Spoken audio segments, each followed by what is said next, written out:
Janene Gordon, a career of firsts.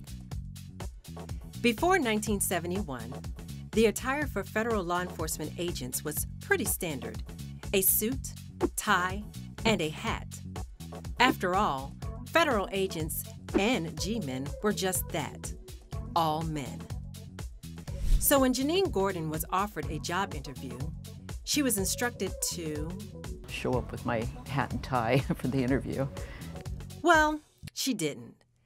Although 25 years later, she did show up with a hat at the Women in Federal Law Enforcement Conference that marked the 75th anniversary of the women's suffrage movement. Just as those women were pioneers, so was Janene Gordon. She was one of the first women hired as a federal law enforcement agent when she was appointed a United States Postal Inspector in September of 1971.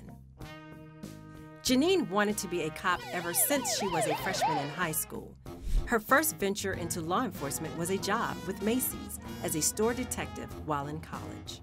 I started working at a department store as a security guard. Store detective is what we used to call them. Loved that job. I stayed there for 3 years while I was in college. In 1970, she graduated from Sacramento State College. Public administration with a specialization in police science because there was no criminal justice major. Shortly before graduation, her boyfriend at the time spotted an announcement that the post office was hiring inspectors. I don't remember having a clue what I was getting into when I signed up for postal, to be honest with you. I went ahead and applied. And she was selected as one of the first women ever to be appointed as a federal law enforcement officer. She was offered the position of postal inspector on a Friday afternoon in the summer of 1971. She says, "No, I'm sorry, at this time we have not hired another female." And so Monday when I called right away, 8 o'clock their time, so 5 o'clock my time about, and accepted the position. But by the time she accepted the job on Monday morning, she found out she was not alone. There was another female accepted. And at that time I was told, good news, we got another female that's going to be in class.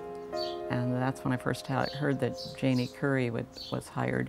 Then it was on to the Postal Inspection Service Academy. Being the first females in what was an all-male job made for some interesting situations. The staff there realized they had no changing room for us. It was all set up for men. Because I think that they were probably as dumbstruck as we were at times as to why things were happening, you know. But Janene and Jane were there to stay. At that point, that's when I finally told them, I said, I don't want to go have these 1-hour classes with some instructor. I want to be in the class. And they made me prove that I was slapping just as hard as the men were. As Chief Postal Inspector Cotter noted, there are many areas in which women can operate not only as well as, but perhaps more effectively than male inspectors. As the training continued, Janene felt that she did. By that time, though, I kind of already, I think, made a good impression on the department. I'd already shown my ability to handle myself. And after a surveillance in the field, he was convinced we were going to be made, and because this guy, the carrier, had seen us several times, we thought. But every time he acted like, you know, he was coming in our direction, I would just move over and act like I was his date. Her fellow male inspectors started to appreciate their female counterparts.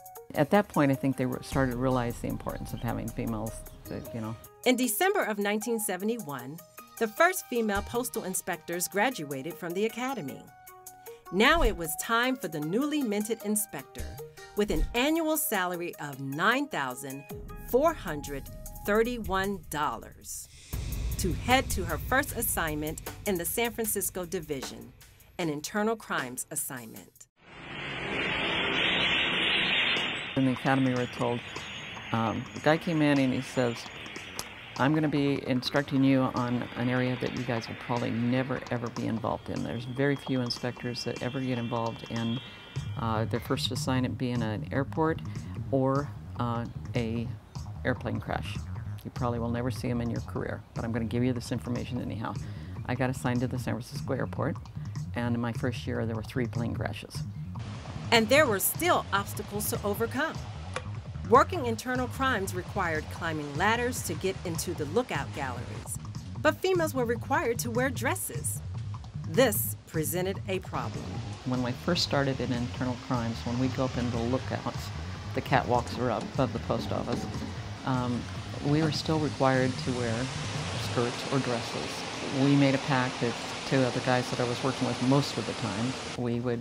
The men would climb the ladders to go up into the lookouts first. They would go up so that they wouldn't have any chance to look up the skirts. And then when we'd come out of the lookouts, I would always go down first. So that was to avoid any kind of inappropriate viewings, I guess you would say. Then finally, common sense prevailed. Finally, it dawned on people that it might be smart to let us wear pants when we were working in the lookouts. But that was the only time it was granted. The new inspector excelled in just about everything. Just about. I took probably 3 rolls of pictures, and none of them came out. It was pretty intense, too. I mean, it was like, you got no evidence, you know, because there were no pictures of it other than what the newspapers took. We all had to have photography training after that. After learning to take usable photos, Inspector Gordon moved to a fraud assignment, where she learned that when you execute a search warrant, you have to inventory all items that you seize. And I remember my boss telling me, don't take all of it, you know, because we got in the house and he had thousands of books, and I took all of it. Then I had to document all of it, and I wished I would have listened to him. Really would have listened to him. He's wiser than I was at that time. I was young. One of my first big cases. I took them all. I mean, I backed up a truck, a postal truck. Take them out of there. Yeah, it was bad. In addition to having to prove herself to other inspectors in the division, she had to do it all over at the U.S. Attorney's Office. We went in with a child molest case and pornography. And he wanted me to leave the room. And he didn't want to view it with me in there. And I said, I'm an agent, I'm not leaving this room, you know? And I said, I want you to think of something, that when you're watching these videos that I've already seen, I said, while you're watching them, keep in mind if, you know, you have a sister, a mother, a child, while you're watching them. And he prosecuted and was one of the first ones that was really accepted for prosecution. And I think it's because I'm hoping that it was because I put that in the forefront of his brain that this could be a family member. And also with customers. Secretary would send a message in to me that there's somebody on the phone that needs to talk to an inspector, and I'd get on the line and he said, no, I want to talk to a real inspector. And I said, I am a real inspector. No, I want to talk to a real inspector. They meant a male, right? As Inspector Gordon became established and new female inspectors joined the division, she became a mentor to them. I wanted to take Janet with me, and they didn't want me to, and I said, you know, I want to. And so I asked her if she wanted to go out with me that night to sit in a car and do surveillance. It ended up being that the guys really appreciated it after the fact, because we were another set of eyes, and we could get real close. They couldn't. And it was just like 2 girls talking in a car after, you know, just reminiscing about what we did that night type thing. Then it was time for another first. The Inspection Service rolled out a new program in 1979. It was called the Consumer Protection Program. And Inspector Gordon became the first practitioner of this public relations and fraud prevention outreach in San Francisco. I didn't think I would like that job, because anytime the boss would come in and ask me would I give a presentation before I got the job, I would tell him, oh, I was going to take that day off. You know, I didn't want to go in front of the public. And then once I got the job and got the training, I found out I was a ham. I loved it. I loved giving talks. Because of her outgoing personality, she was a natural. Then another new program was unveiled, narcotics investigations involving employees. She was selected to work undercover in this new investigative area. I went from public relations and being on the news and being a high-profile San Francisco person to undercover work.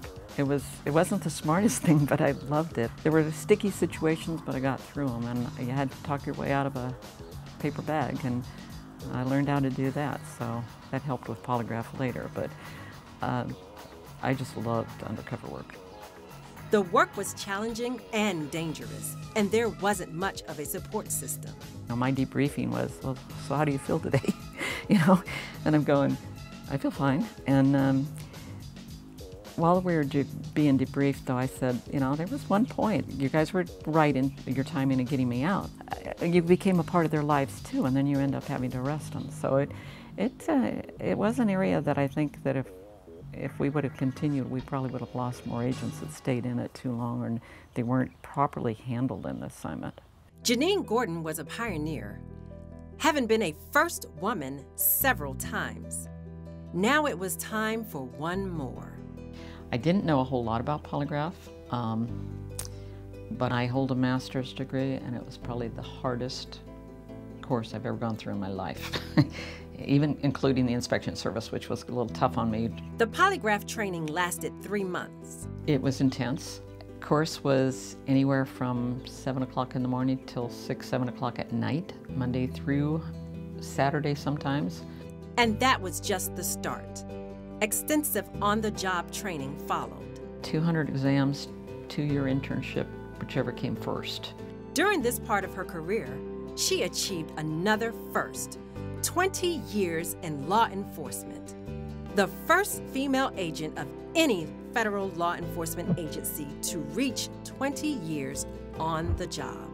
On my 20th anniversary, the chief had come out to congratulate me and attend my little 20th anniversary party.